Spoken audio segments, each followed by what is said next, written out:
The Lottery, Bloody Billion. Chapter 3. The First Hunt. When the city loses its mind, don't pray. Profit from the pattern. The sky looked like a TV that forgot the off switch, busted black, blue static bleeding around the edges, everything humming a little too loud. Morning never fully arrived. It just lurked, and the billboards pretended to be suns. People had slept in corners, on stoops, at kitchen tables with heads in arms and phones in hands, dreams full of gunmetal and neon fonts. The lottery didn't give hangovers. It made new mornings that felt like yesterday with a worse haircut. Rook stood under the bridge's ribs and rolled his shoulders one at a time till they quit squeaking. Dane sat on the tarp with his spine against concrete, eyes open, jaw working as if he were grinding a thought down to size. Little Ty lay on his side using the baker's empty loaf bag as a pillow, a kid improvising comfort like an art form. Every now and then his fingers flexed in his sleep like he was grabbing ledges in dreams. The city had shouted itself hoarse in the small hours. Now it cleared its throat and whispered. Whispers are more dangerous. They mean plans are being made. A drone passed low, a mosquito with a mortgage. Somewhere close, a lighter clicked and clicked until it caught, and the blunt that woke up on the other end made the air honest again. 2 hours, Dane said, reading the city the way gamblers read a table. First body by lunch. Rook didn't argue. He opened the tin, took a neat line off the cap, just enough white to turn his edges into agreements, and wiped his finger on his jeans. He handed the tin to Dane without looking. Dane used half of whatever his body asked for, then closed it and palmed it like a coin you use and respect.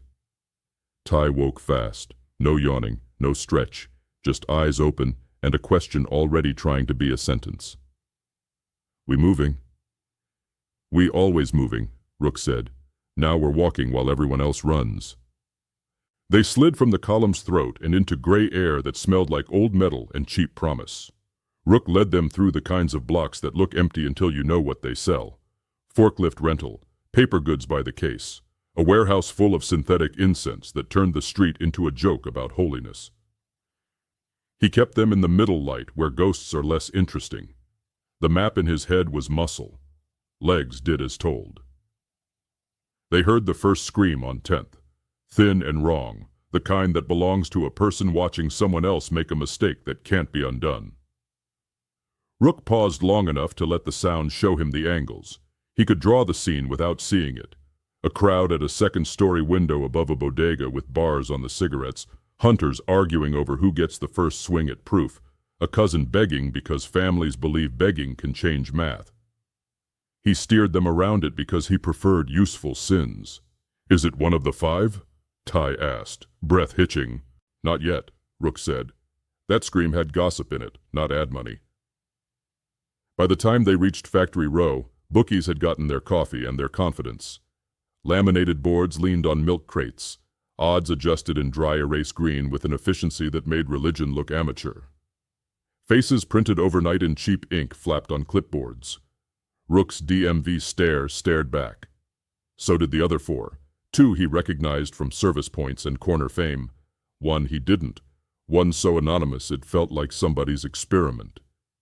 The boards looked like a draft for sadness. Dane kept his hood low. Even with the hat and the shade and the city's distractions, his face drew eyes. He was that combination of handsome and trouble that made cameras angle themselves. He slid a blunt behind his ear, unlit, as if it could subtract shine. Ty tried to stand taller in his hat and almost succeeded. You hear? A woman with a tray of plastic shot cups asked no one, everyone. South side. Word is one of them holed up in the red house with the plexi windows. Cousins surrounded the block. Hunters showing up with chainsaw energy, I swear. Chainsaw energy felt cruel and accurate. Rook veered right, then left, letting instinct write the itinerary. He kept an ear for Ledger's foot, the right one that angled out like an old habit. He didn't hear it yet. He did hear a voice over a pop-up amp trying to pretend policy mattered. Remain calm. Do not obstruct. Do not engage behind it. Another voice. 1 million per verified proof. Visit the mic cut. Someone had unplugged respect and plugged greed back in. They passed a smoke shop that had turned its own windows into a watch party. Screens showing split feeds, comments raining down. He there, that ain't him. Smoke that fool. Police outside? Someone go live. A kid behind the counter was rolling blunts at a speed that made his fingers look like edits. He glanced at Rook, jerked, then schooled his face back to neutral. Rook nodded once. The kid slid a pack of wraps across the glass as tribute. Rook left it there. Taking gifts made you documented. By late morning, the sky decided to participate and leaked a little rain that turned the dust on the street into paste. The city smelled like wet leaf and hot engine, and the kind of tension that makes metal taste better. Rook guided them under an awning where two old men yelled at each other in the calm voices of married people. He bought 3 bottled waters and left a bill that would buy a memory. The old man who took it without counting and nodded like he approved of Rook's face. A siren spiderwebbed the block suddenly, then stopped outside a brown brick with windows taped in excesses like a hurricane was coming. Rook felt the crowd's legs lean that direction without consulting their owners. People moved like fish in a tank when someone taps glass. The city made a sound like a mouth opening. "Winner," Dane said. "Which?" Rook asked, because knowing matters. It tells you how the block will behave.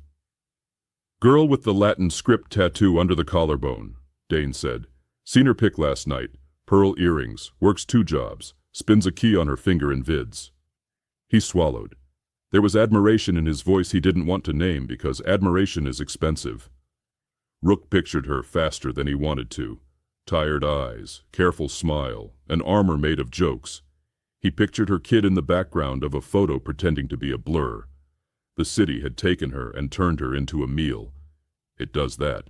"Move," Rook said, and they did, not toward the brown brick, but a block over, then 2, then half a block back, then a cut through a courtyard where someone had abandoned a couch that looked like it still smelled like parties. He wanted to get into the building next door, not to join, but to understand. Understanding bought seconds later. They entered through a basement door whose lock had lost interest 3 owners ago. The stairwell smelled like bleach and sneaker rubber. At the landing, a boy of 8 in Paw Patrol pajamas looked Rook in the face and decided he liked it. He held a plastic sword and did not point it.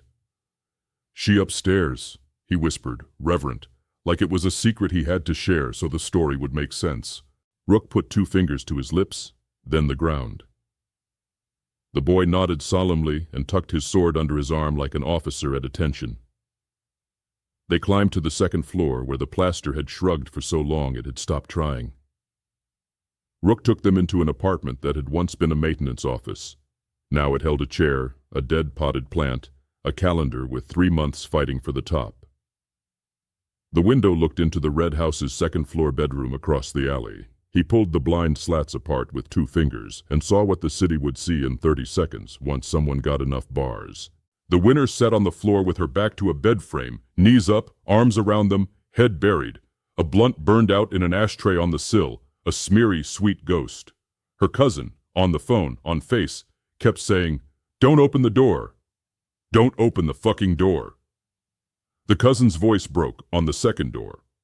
Through the bedroom's cracked door, 2 men argued in the hallway about whether the money splits, even if one of them had done more of the scouting. Rook didn't see their weapons. He saw their hands. The hands moved like dogs dragged on chains. "Ledger?" Dane asked. "No," Rook said. "Kid's on deadline." "What we doing?" Ty breathed, tiny and huge. Rook thought, fast and mean. This wasn't their block. Saving her made noise. Noise fed sharks. Ledger would smell it. But saving her also made a different math. Favor, angles, debts the city would honor. And leaving her, that was a stain you couldn't scrub. Rook didn't pray, but he respected debts. "You two," he said to Dane and Ty, "down 1 floor, out the back, up the fire escape. Make noise 1 building over. Clatter a lid, throw a bottle, film shadows. You look like hope. Not too much hope. I'll pull her if I can. If she fights me, I leave. If I yell dust, you turn to dust." Dane nodded, then caught himself with a joke because jokes kept him human. Hero discount? Don't die in costume, Rook said. Go. They went. Rook slid the window up slow enough to be a whisper and swung into the narrow alley. He crossed the gap by bracing hands on both walls and walking his feet up until he could flop onto the Red House's emergency landing, paint bubbled by heat or time. He breathed with his mouth open so the smell wouldn't think it could live inside him. Weed, sweat, fear salt. He kept low, slid along the wall, and into the bedroom where the winner looked like a prayer that had quit halfway. He didn't touch her. Touch can make people break in the wrong direction. He crouched at arm's length, body making itself smaller. Look at me, he said, voice quiet enough to be a secret. She lifted her head slow, eyes surfacing like divers who didn't plan this part. Recognition flickered, DMV glare on a screen, then this man, real, less grainy, more tired. Oh shit, she whispered. Her throat worked. It's you. Yeah, he said, and it's you. They're gonna kill me, she said conversationally, like she'd rehearsed different ways to say it all morning, and none sounded any less ridiculous. Not if you leave with me, he said. He kept his knife hand still where she could see it not doing a thing she didn't want. What's your name? She blinked, laughed without humor. You know my name. Everybody knows my name now. I want the version your aunt uses, he said. The laugh softened. Not much. Mari, she said. Just Mari. All right, Mari, Rook said. We're leaving through the window. Don't look at the hallway. The hallway wants you to look so it can own your breath. My cousin, she said, eyes flicking toward the door. Still yelling to keep it shut, Rook said. She right. Come on, Dane clanged metal outside like a drummer who didn't need a band. Voices turned, phone cameras pivoted, they're gods. Rook slid the window wide and pointed. Feet first. The ledge is rude, not mean. She moved like a new foal, wobbly, brave.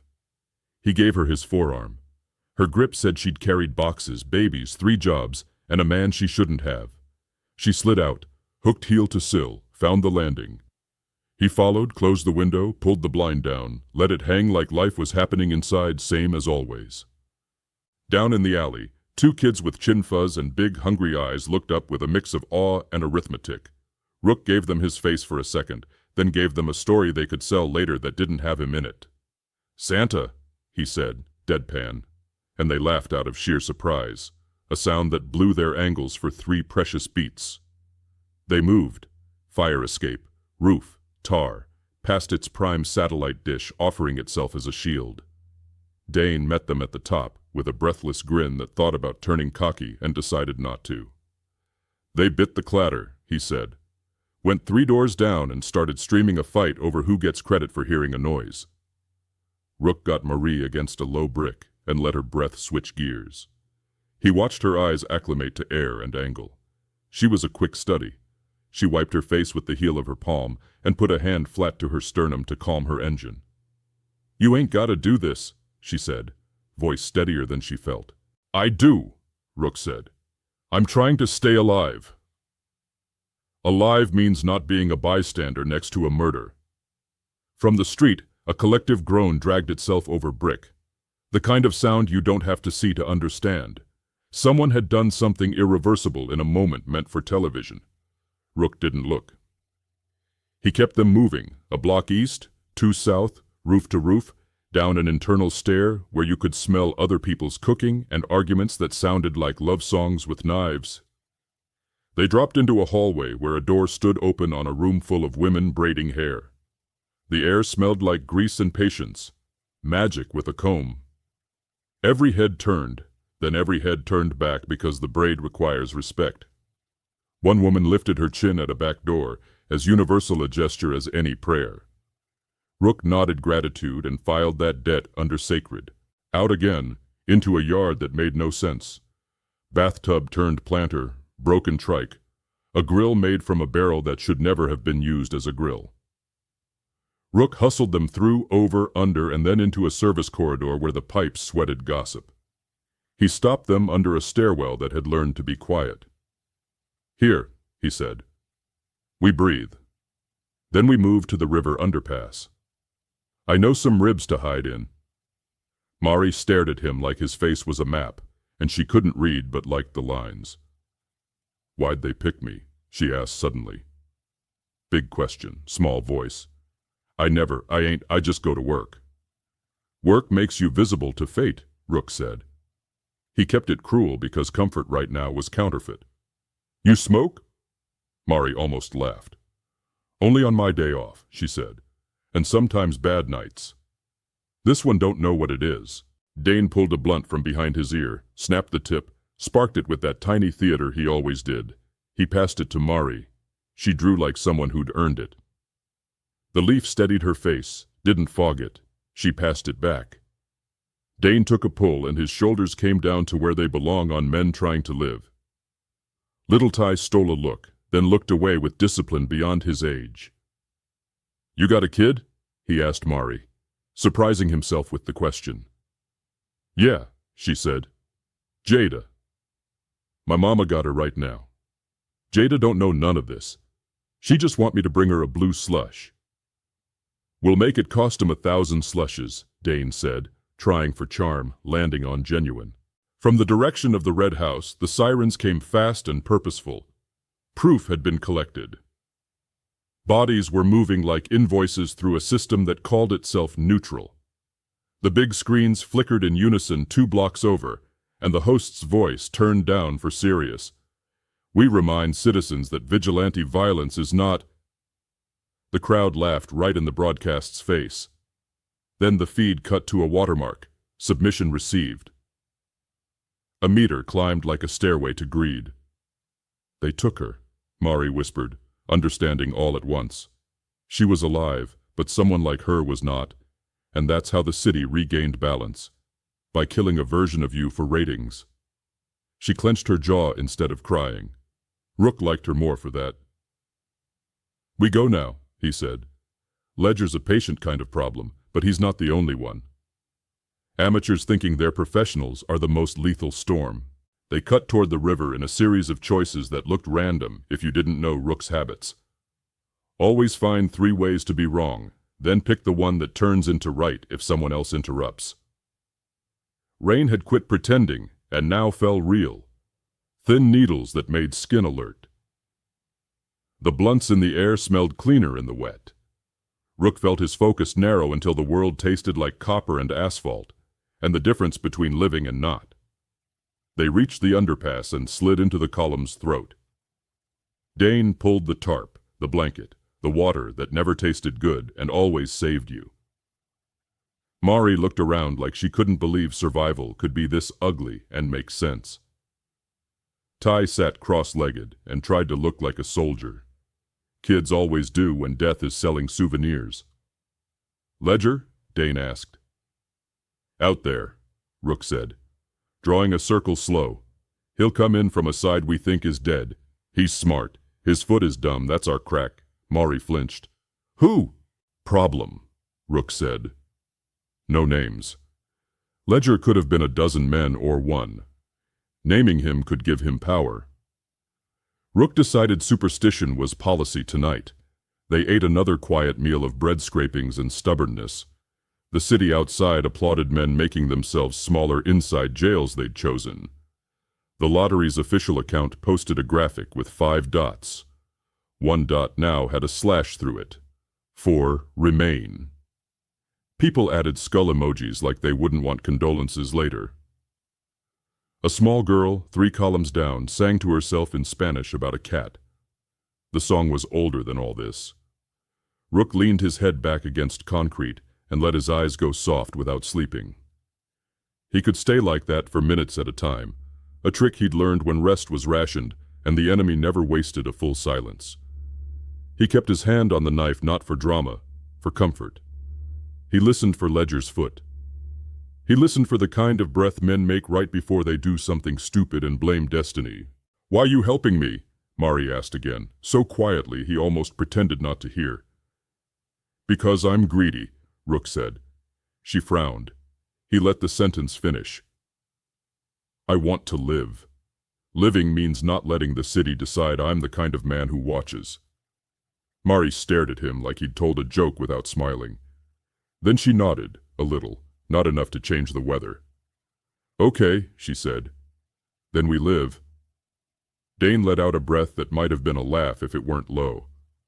"We a weird little church," he said. "Saints of ugly."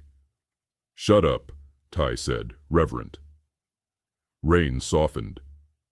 The city's hum went back to workmanlike. Police regrouped 2 blocks over with the efficiency of people paid to make bad new things look like procedure. Someone somewhere found a rail, found another. The dragon exhaled in miniature. A hunter's bark of laughter cut through, then died when someone shushed him with the wrong tone.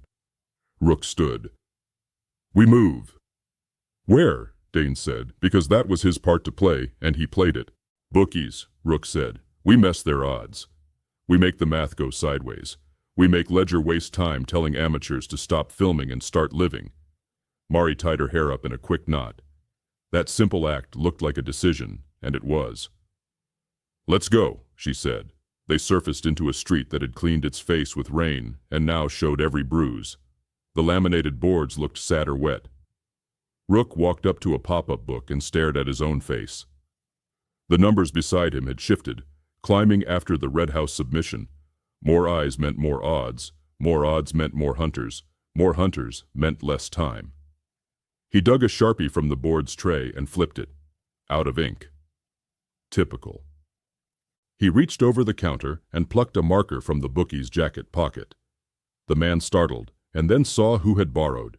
His mouth did politics. Rook drew a line through his own odds and wrote "void" over them in block letters, then drew an arrow to the anonymous face that had bored him last night. "Double," he said, loud enough for nearby ears. "Anonymous always wins the first act." People snapped pictures because that's their god. The bookie lifted his hands as if to say, "I don't control the wind," and then, being a businessman, started to alter numbers, because demand was a better god than policy. Hunters saw the board and moved like ants when a kid drops syrup wrong. They weren't bright, but they were predictable. Dane grinned sideways. "You just made somebody else busier." "Ledger can't be everywhere," Rook said.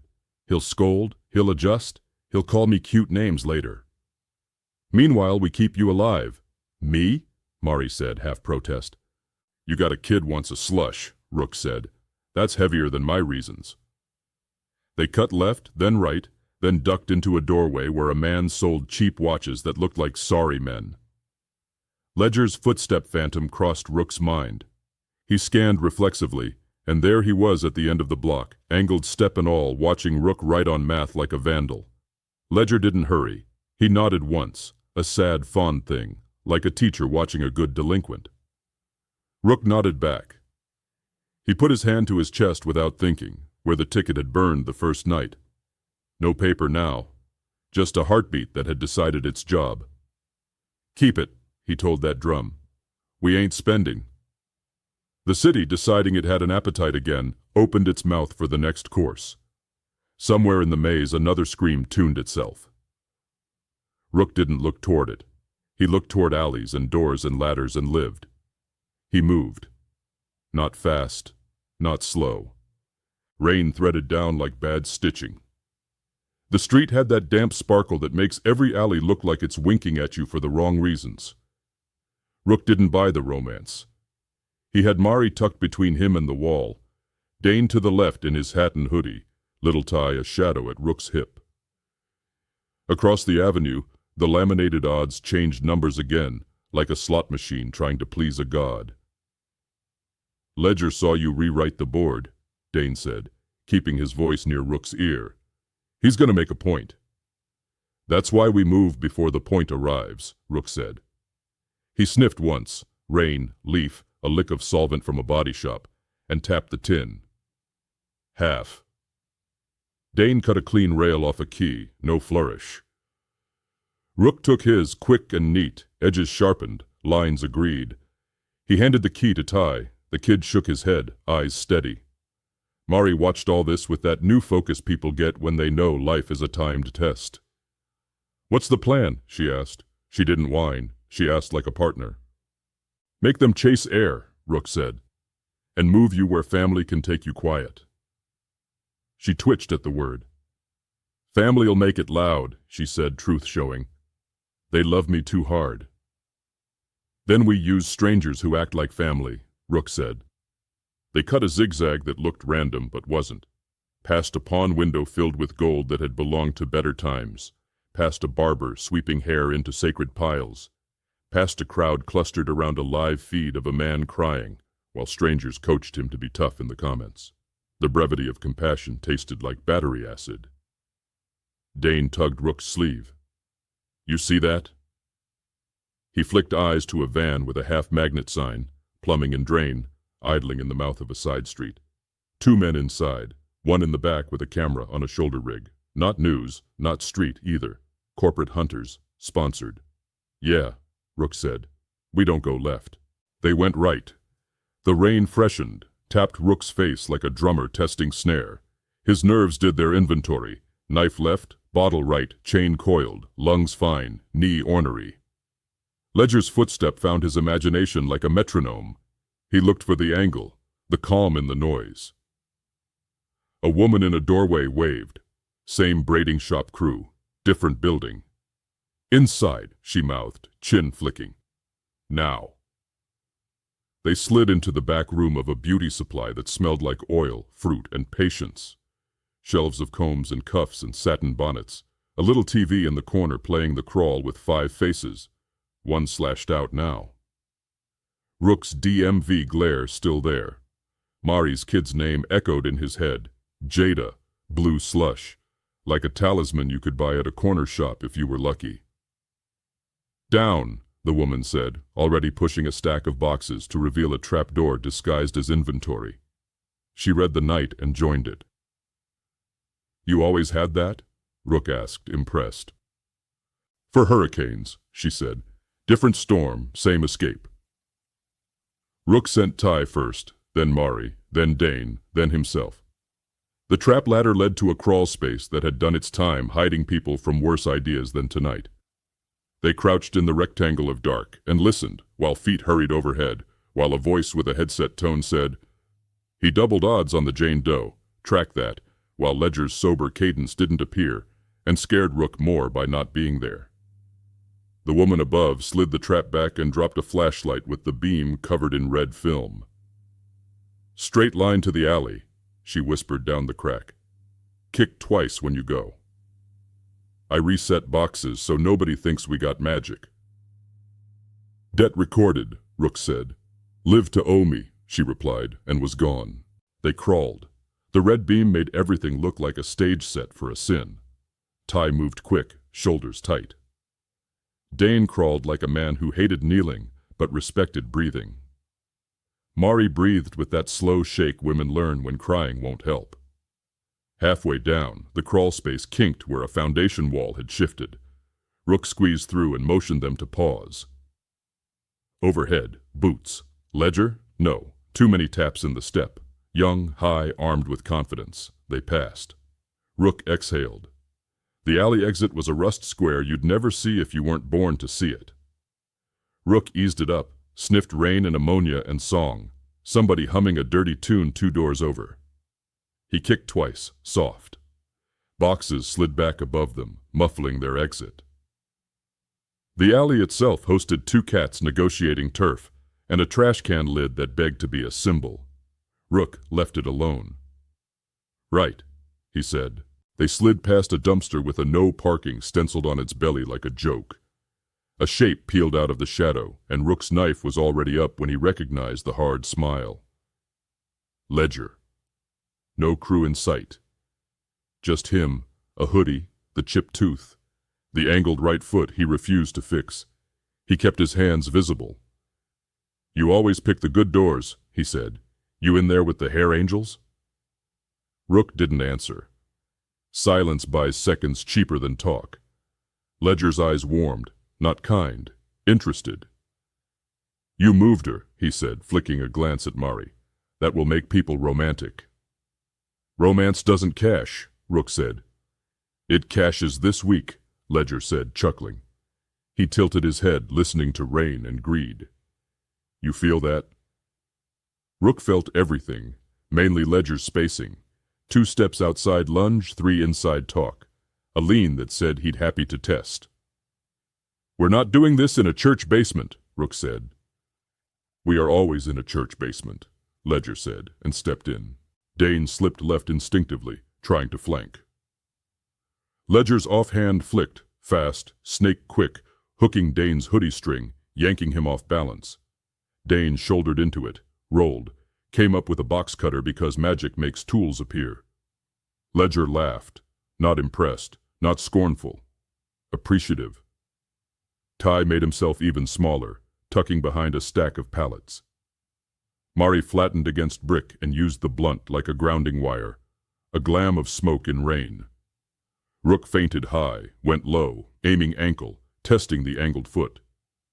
Ledger pivoted, precisely wrong, letting the bad knee hold, testing Rook's curiosity. Rook didn't bite. He reached for Ledger's sleeve, found fabric, felt something under it. Thin armor. Ledger rewarded the find with an elbow, efficient and rude, catching Rook on the cheekbone. Light popped in the back of Rook's head. He wrote it, let it turn into information. Ledger wasn't trying to kill now. He was trying to weigh. "Cameras 2 blocks, Ledger murmured, as if they were partners at a bar comparing notes. "You want that? Or you want a private education?" "Neither," Rook said and broke the dance. He grabbed the loose end of a pallet strap, looped it around Ledger's bad knee, and yanked. Ledger went down, graceful anyway, rolling into the fall. Rook followed, didn't pile on. He slapped Ledger's ear with the flat of his palm, a mean old trick. Ledger's world rocked for a second. Rook used the second to shepherd Mari past him, hand on her forearm, body blocking a knife that didn't come. Dane did his part, dragged a trash bag over the aisle to create a slick. Ledger rose into it, caught himself on the dumpster, grinned. "Cute," he said, and let them go. He didn't chase, he just called after, conversational. "You won't make it 48. Rook didn't look back. "You might," he said, "but you won't enjoy it." They hit the cross street as a scooter flock slashed by, boys roaring like wasps. One boy lifted a phone to stream Rook's profile, and Rook snagged the handlebar mid-roll, twisted, gentle, precise, so the phone flew and the boy didn't. "Go home," Rook said. The boy actually listened, not to the words but to the tone. He kicked out, vanishing into other bad ideas. The storm thickened, then thinned, one of those fast city tantrums. They slipped into a warehouse row where signage lied, artisan tile, bespoke fabric, and the windows told truth, dust, empty, the ghost of forklifts. A roll-up door stuttered 2 buildings down, half shy, then rose. Inside, not tile. A pop-up pit. Bedders, watchers, a ring of pallets, neon glow sticks like cheap halos around wrists. Somebody had dragged a cage in and filled it with spectacle. Dane's jaw set. "Nope." "We go around," Rook said. "Noise in there sucks sound out here." They skirted the pit, but the crowd inside smelled prey the way crowds do. A man in a satin jacket with a mic spotted Rook through the door, slit and lit up. "Ladies and animals," he crowed, voice amplified and oily. "We got a celebrity trying to ghost past us. Give him love." Head snapped. Cameras lifted. 2 bouncers in matching posture stepped to block the exit Rook wanted. They were not Ledger. They were bulk and borrowed courage, veins full of pre-workout, and the idea that bodies answer questions better than mouths. "Back," Rook said to his 3. He stepped forward alone. The first bouncer put a hand out. Rook didn't slap it away. He stroked the thumb joint with his own thumb, quick, pain invisible, huge. The man's grip deserted him, fingers opening like a flower under a bad sun. Rook stepped inside his frame and touched the man's chin with 2 knuckles, tender enough to be cruel. The second bouncer hesitated. Never hesitate. And Dane filled the pause with a bottle butt to the clavicle. Bone thunked. The satin jacket host laughed into his mic like this was great TV, because of course he did. Rook didn't play. He slapped the mic from the host's hand. It bounced and squealed. He leaned close enough that the host smelled leaf and cold steel together.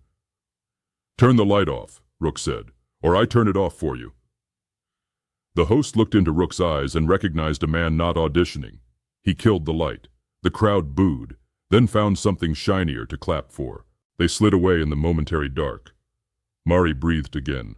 Ty kept pace, mouth a hard line you could cut paper on. "Map?" Dane asked. "River ribs," Rook said. Then further, freight yard in the north cut. Too ugly for cameras. "Ledger'll like ugly," Dane said. "Then we make it ours," Rook said. 2 blocks later, rain stopped pretending at last. Steam lifted off the asphalt in thin veils. Rook took them under the overpass and into the maintenance catwalk he'd found years ago.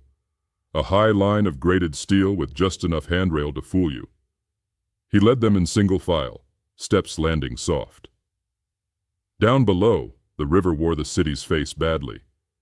Halfway across, a figure stepped into the far mouth of the catwalk tunnel. Ledger.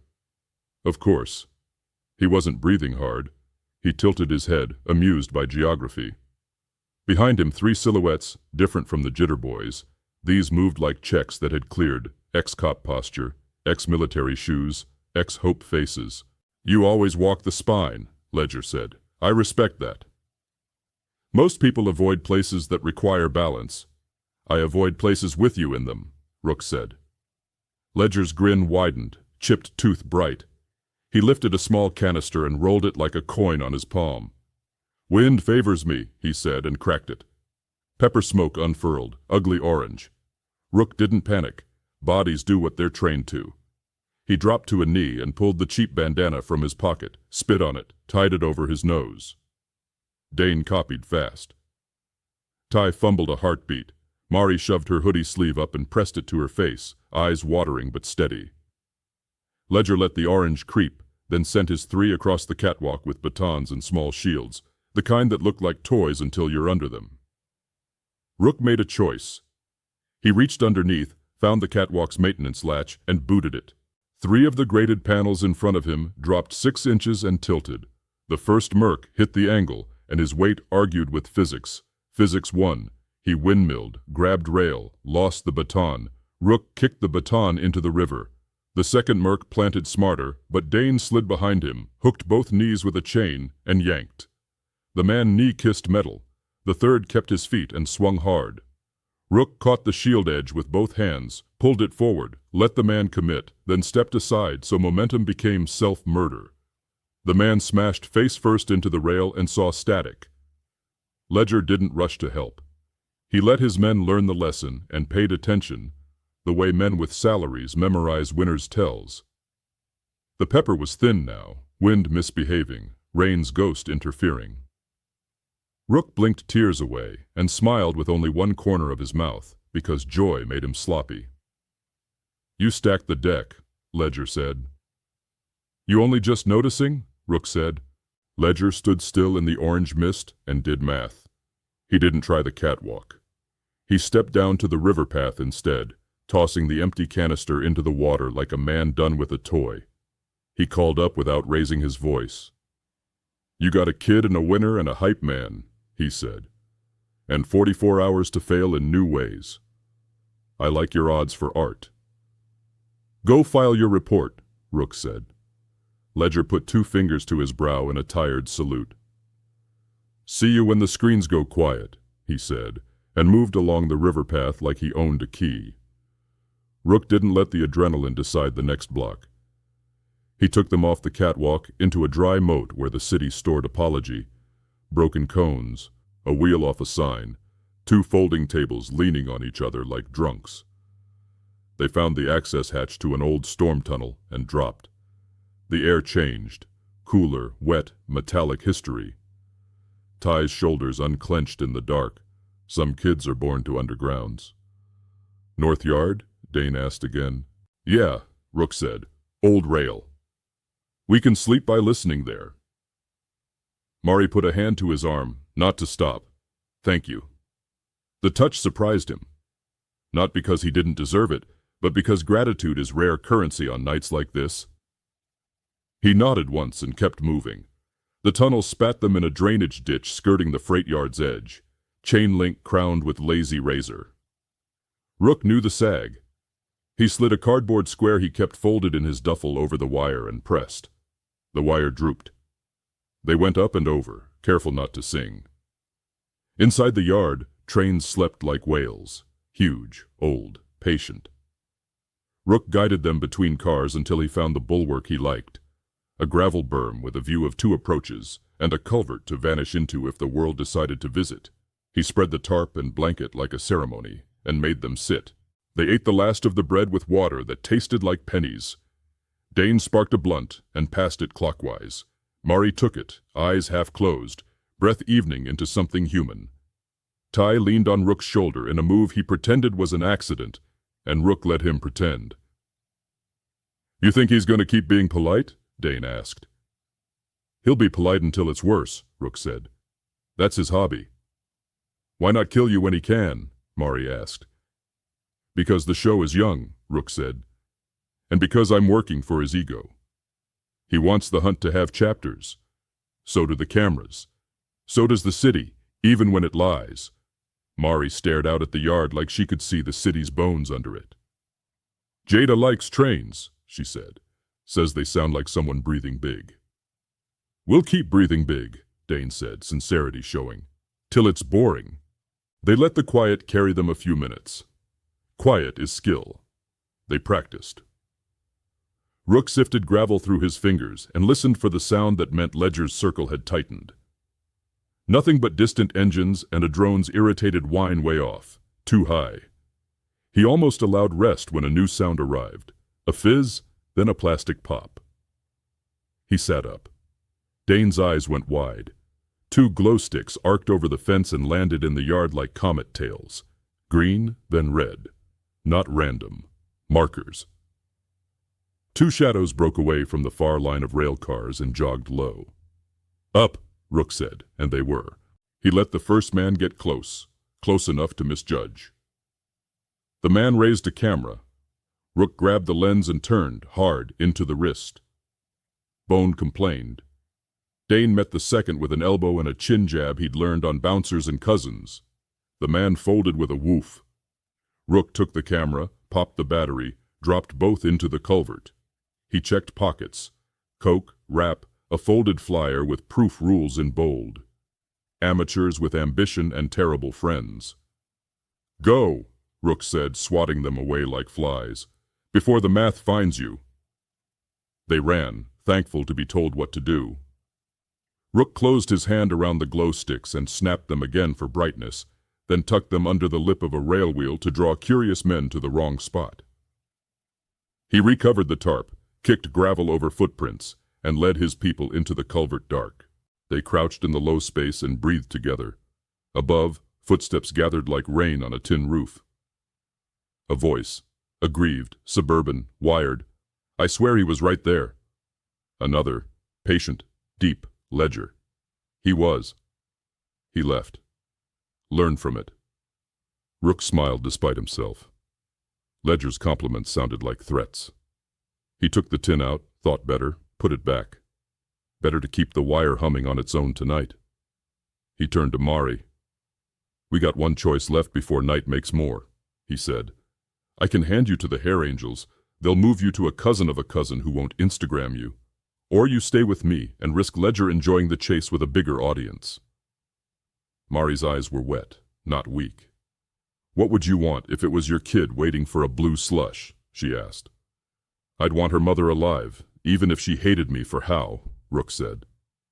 "Then you hand me off," she said. "And you keep ugly with your boys." Dane nodded, tight, proud of her. Ty looked like he'd been told to be a guard dog, and someone finally said, "Good boy." "Okay," Rook said. "We move at dusk. After Ledger thinks we slept here, we'll walk you into a different church basement." Mari took the blunt's last ghost and exhaled through her nose like steam. "I ain't religious," she said. "Me neither," Rook said. "We still pray with our feet." The yard breathed big. The city adjusted another notch meaner. Somewhere, a siren sang a high line over a low drone. Rook closed his eyes for exactly 8 seconds. then opened them and reshaped the next hour in his head. Dusk slid down the bricks like syrup from a stingy bottle. The freight yard went purple, then the purple learned to lie. Rook watched light drain from the rails, counting the breaths between sirens, letting the city write its own drumline so he could step off beat. If you move on the one, hunters clap along. If you move on the half, they trip. Mari tightened her knot and stared past the chain link, where the neighborhood raised its shoulders for night. "You sure they'll take me quiet?" she asked, not hope. Policy check. "They braid more than hair," Rook said. "They braid exits." Dane tapped the tin on the tarp.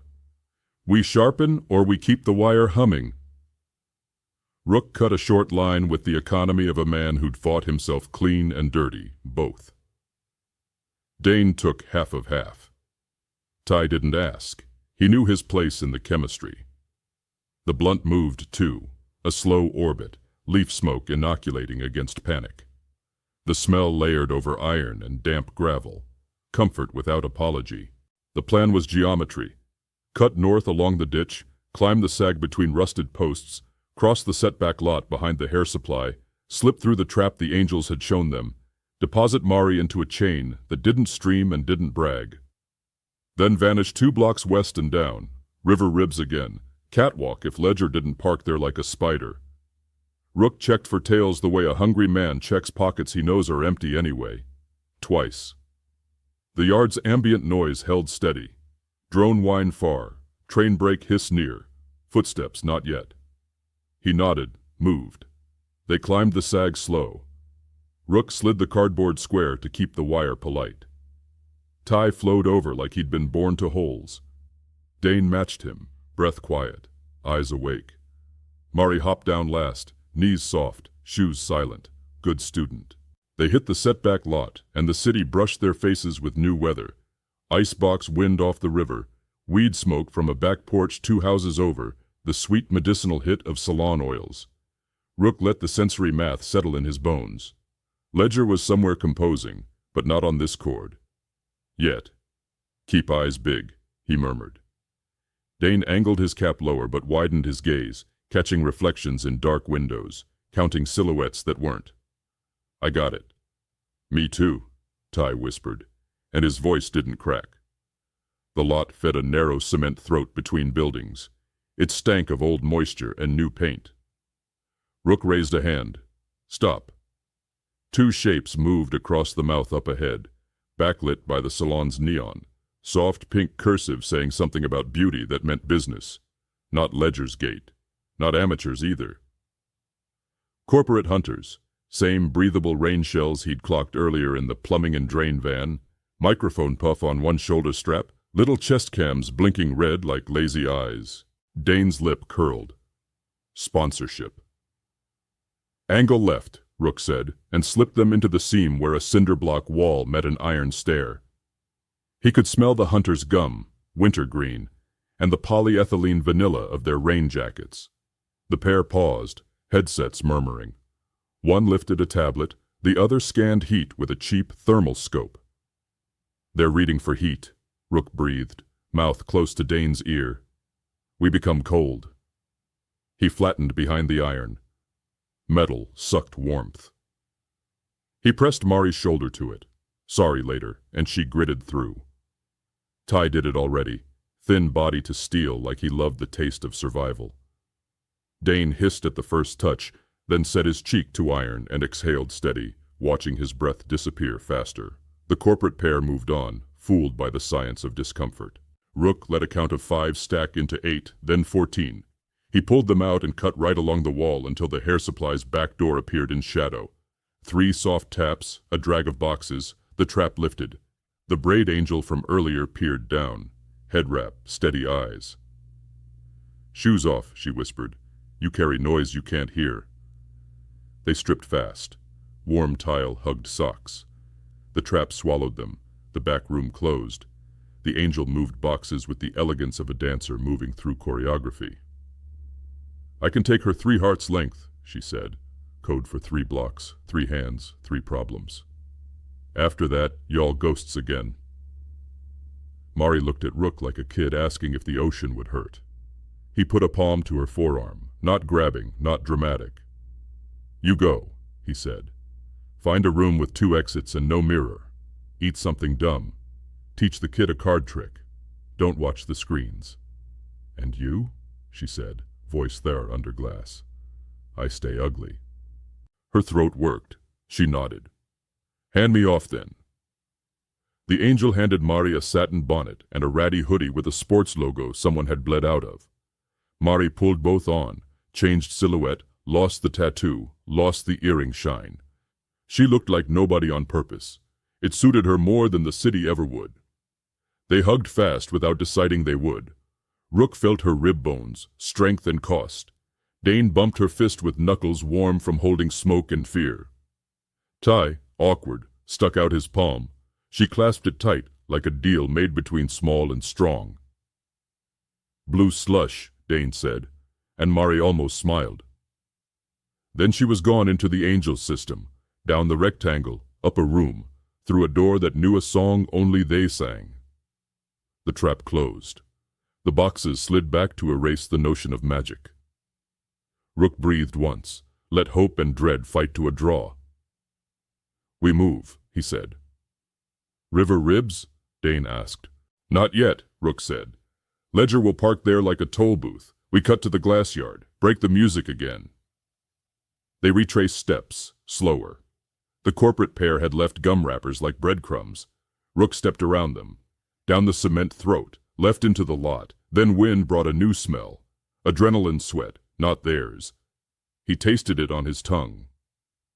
Ledger? Number. Acetone and cologne. Cheap nightclub. Expensive ego. The pop-up pit had emptied. The promoter wanted a second act. Rook pulled them behind a dumpster and watched a convoy slide by.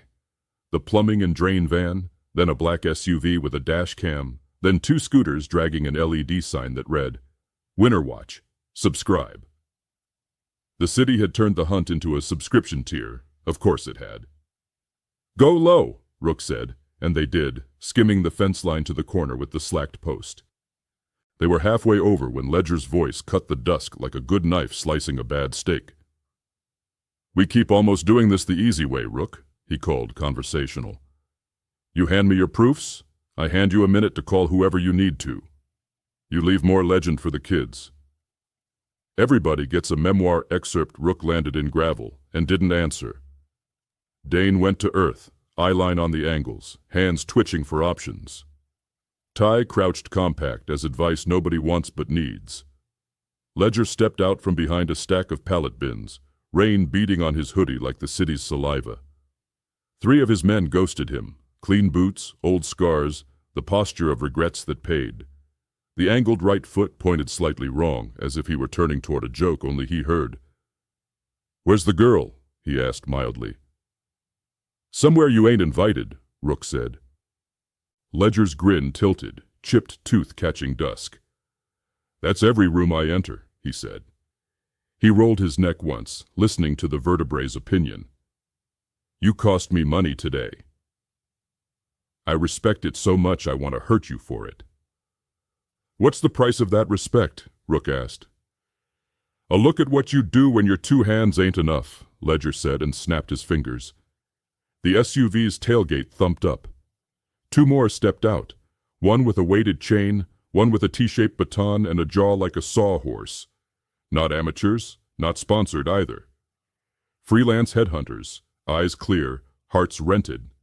Dane lifted the blunt, lit it, took a heady pull like a prayer, and smiled with too many teeth.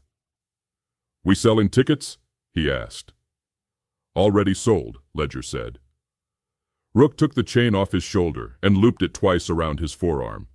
He adjusted his grip on the bottle, knuckles whitening. He nodded to Ty. "Walk the fence," he breathed. "Count traps. If I say rain, you drop." Ty nodded and moved, a whisper in clothes. Ledger did the hospitality thing. "Last chance," he said. "Turn yourself into a story with a better end." "Stories don't feed kids," Rook said, "but sometimes bones do." Ledger actually laughed. "Okay," he said. He pointed. "Bring me his proof." They broke on a line. Rook let them. He wanted weight to commit. Chainman sprinted first, headset barking in his ear. Rook stepped inside the arc like he was meeting an old friend, and slammed the bottle's mouth into the soft notch where neck meets shoulder. Chain went slack. Rook rapped it once, yanked. Man kissed gravel, got a mouthful of it, chewed on consequence. Batten Jaw came next, shield up, ready for riot. Dane slid to the angle and kicked where shin meat is thin. Batten Jaw stumbled. Rook caught shield edge, turned, and sent him face first into the SUV quarter panel. The dent sounded like a prayer answered with cash. The freelancers were the problem, calm, not overclocked, strikes like workshops. One flowed past Rook's feint and flanked Dane quick, grabbed hoodie crease, tried to bounce his face off fence. Dane went limp on purpose, let momentum overshoot, then bit the hand, again, that feral disrespectful move he loved, and twisted at the wrist. The freelancer hissed and backed off, as if the bite was a bill that arrived earlier than expected. Ledger rolled his shoulders and advanced, lazy and precise, letting his crew spend their juice. He and Rook met in the mouth of the lot like boxers who hate judges. Ledger flicked a jab, testing. Rook answered with the same, testing right foot turn. Ledger let the bad foot anchor, daring him to love the tell. Rook didn't. He slapped Ledger's ear, then shot 2 fingers along the triceps to numb it. Ledger's grin faltered a millimeter. Good. The SUV's dashcam whirred. Rook could feel its red eye wanting to write him into someone else's narrative. He gave it nothing pretty, pure economy. He took the chainman's chain fully, spun it, laid it over the SUV's hood, and yanked so hard the hood latch popped. He grabbed the emergency release loop and dragged. Metal coughed. He shoved the chain through the latch gap, wrapped the loose end round Batten Jaw's ankle, and snapped it taut with the hood itself like a hinge. Batten Jaw fell, ankle cuffed to Detroit steel. "Say mercy," Dane said to the camera without looking at it. "Spell it right." The freelancers regrouped, doing real tactics, one high, one low, both moving off Ledger's rhythm like he was a metronome in their heads. Ty hissed from the fence, "2!" Holes. Code for 2 fresh exits, he'd found them. Rook stepped to meet the high one, let the low one commit. He dropped his weight and let the low guy sail into a graveled slide, then body-checked the high into the open SUV tailgate. He slammed it shut on reflex. The man caught it on forearms, strong, but Dane introduced the blunt ember to his wrist, and the man flinched like heaven touched him mean. Tailgate shut with a hollow thump. The man's oath sounded Midwestern, church boy gone freelance. Ledger kept smiling while his men got an education. Then he flicked the pepper coin again, new canister, and popped it. Wind hissed across the lot. Wrong way. The orange bloom rolled at Rook's back, not his front. Ty yelled, "Rain!" and dropped flat under the fence as Rook had taught him. Rook and Dane yanked their soaked bandanas up, cursed that they weren't there, and moved anyway, pressure forward instead of back, into Ledger's mist and past it before it swelled. Ledger expected retreat. He got advance. His eyebrows rose like he'd been handed a flower with a pin in it. Rook went for the throat press again. Ledger deflected with armored forearm, then hooked Rook's elbow with a slick entry that said, "Dojo once, paycheck now." They hit a dirty clinch, man smell, leaf, pepper, rain on nylon, and tried to persuade the other to be air. Dane tangled with the freelancer who hadn't been trunked. The man tried an eye rake, and Dane laughed mean, "We both ugly, brother," then jammed a thumb into the man's shoulder notch until his arm ceased being an argument. Phones appeared at the far curb like mushrooms after rain. Subscription crowd. The LED sign dragged to a halt, glow-popping colors on faces that didn't deserve them. Someone yelled, "Make him famous!" and Ledger's grin turned false for the first time all night. He didn't like when amateurs wrote scenes he didn't direct. Rook felt the shift. He planted and walked Ledger backward 3 steps into the chain he'd laid over the hood. Ledger's right ankle caught. He could have twisted out. He chose not to show the bad foot. Pride is a pastor with a good suit and a knife under the hymnal. Rook took that mistake like a gift. He cuffed the chain up around Ledger's calf and jerked once. Ledger went down to a knee, finally mortal height, hands catching gravel, breath hissing through teeth. His men surged to save face. Dane swung the bottle and knocked one into the LED sign. The sign toppled, glitching into a funhouse of error and heart emojis. Phones kept filming. The corporate plumbing and drain team stepped in now, moralizing for the stream. "Don't be animals," one said, tone like a substitute teacher. Rook saw the camera rig on his shoulder and wanted to break it. He didn't waste the second. He took Ledger's chin and pressed the knife's spine, blunt side, under it, not cutting, just craft. "We're done," Rook said softly. "Say it." Ledger's eyes held 10 answers. He picked the one that kept his salary. "For tonight," he said, and lifted a hand, palm out, to halt his crew. "Pull back," he ordered. They obeyed, unwilling and smart. The corporate guy with the mic blurted into the gap, trying to reclaim narrative. "For public safety," he announced to his subscribers, "both parties are disengaging under advisement." Dane laughed and hacked a string of smoke into the man's face. "Turn the ad off," he said. "Nobody bought your spine." The subscription crowd booed, then cheered, then pivoted phones to a side argument, because phones eat novelty for breakfast. Rook unwound the chain, booted it under the SUV, and backed away without showing his back, pulling Dane with him by the hoodie sleeve. Ledger stood, shook gravel from his palm, adjusted nothing, smiled like a wolf tired of salads. "You still won't make it," he called, voice neutral again. 43 now. Rook didn't give him a line. He tapped his chest once, heartbeat check, and angled for Ty's fence hole. Ty spidered along the bottom edge, ghosted under, popped up on the other side like a trick you don't teach in daylight. Dane followed, then Rook, then they melted into the glass yard. Inside, the tempered panes stood in their rows again, night making them black mirrors. Rook retrieved the wedges he'd planted earlier and tuned the yard like an instrument. He kicked one. Crystalline rain. He kicked another behind Ledger's men, downwind. They flinched despite themselves, heads turning. That bought 20 seconds. 20 seconds is an hour if you spend it right. He cut them into the drainage runnel that fed the river and let it steal their heat off the thermal grid. Dane's teeth chattered a punctuation he hated. "You got jokes?" he asked through it. "One," Rook said. "We're alive." They slid under the commuter bridge, ribs singing as trains breathed above. Rook counted, waited for the high steel whine to cover their crawl through a rat's tunnel of a hole in a poured wall, then rose into the underpass throat he trusted. The city exhaled somewhere else. The worst of the pepper cleared. They collapsed into the column's shadow and let adrenaline ricochet out. Dane put his face in his hands and shook his head, laughing without sound. Ty stared at Rook like he had invented night. Rook wiped pepper tears on his sleeve and reached for the loaf bag out of habit. Empty. He bit a curse in half. Dane handed him the tin. "Half," he said, obedience now a reflex that felt like respect.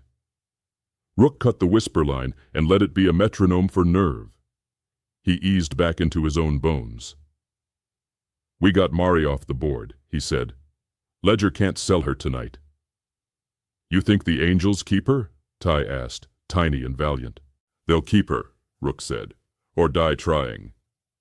"They stubborn like that." Dane leaned his head on the concrete and stared up as if there were stars. "You let him live," he said quietly. "Ledger," Rook said. "Killing him here buys me 4 minutes and 10 cameras. Letting him walk buys me a mistake he'll make when nobody claps. He loves chapters. I'll write mine phones," above popped in unison as feeds shifted to a new catastrophe 2 neighborhoods away. Sirens rerouted like blood finding a new artery. The LED subscription rig rolled its broken heart toward a shop with power outlets. The city stuffed another mouthful of its own tail behind its teeth. Rook stretched one leg until the knee quit complaining. He smelled leaf and wet metal and a cheap candle someone lit in a shrine 3 arches over. He let the smells sort his thoughts into boxes he could stack without collapsing. "Now we sleep," Dane said. "We rest," Rook corrected. "Sleep is for rooms with locks." "Semantics," Dane muttered, already sinking. "Words keep you alive," Rook said, and watched Ty tuck the ratty hoodie Mari left into a pillow shape like he was preserving a relic. The kid closed his eyes, but his ears stayed open. Good. The underpass owned their night. Above the screens looped submission-verified graphics like new constellations none of them wanted to wish on. Somewhere, Mari moved through rooms with exits and women who could turn fear into organization. Somewhere, Ledger iced his knee and replayed the chain catch in his head, pride arguing with math. Somewhere, the billion practiced its lie. Rook set the knife on his thigh, palm over spine. The blunt burned to a dot in Dane's fingers. The city's pulse reached through the concrete and matched his, or he matched it. Either way, he was still here.